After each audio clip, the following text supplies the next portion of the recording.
اگر کسی شخص کو کسی موذی جانور یا دشمن کا خوف ہو تو اس کی حفاظت کے لیے اور اس کا خوف دل سے نکالنے کے لیے اس آیت مبارکہ کو پڑھیں۔ سم بکم عمی فہم لا یرجعون، سورۃ بقرہ کے اندر ہے، آیت نمبر 18۔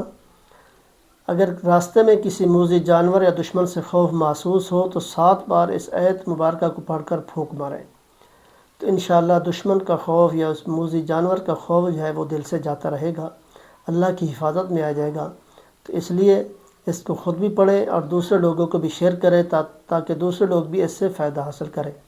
یہ چھوٹی سی آیت ہے، سم بکم عمی فہم لا یرجعون، سورۃ بقرہ کے اندر ہے، آیت نمبر 18۔ اس کو یاد کریں، جب بھی کسی جانور موذی جانور کا یا دشمن کا خوف ہو تو اس آیت کو جو ہے 7 بار پڑھ کر اس پر پھونک مار دیں، اول آخر درود پاک پڑھیں، انشاءاللہ اس کا فائدہ حاصل ہوگا، اس کا خوف جو ہے دشمن کا وہ جاتا رہے گا۔ دعا ہے اللہ تعالیٰ عمل کی توفیق عطا فرمائے۔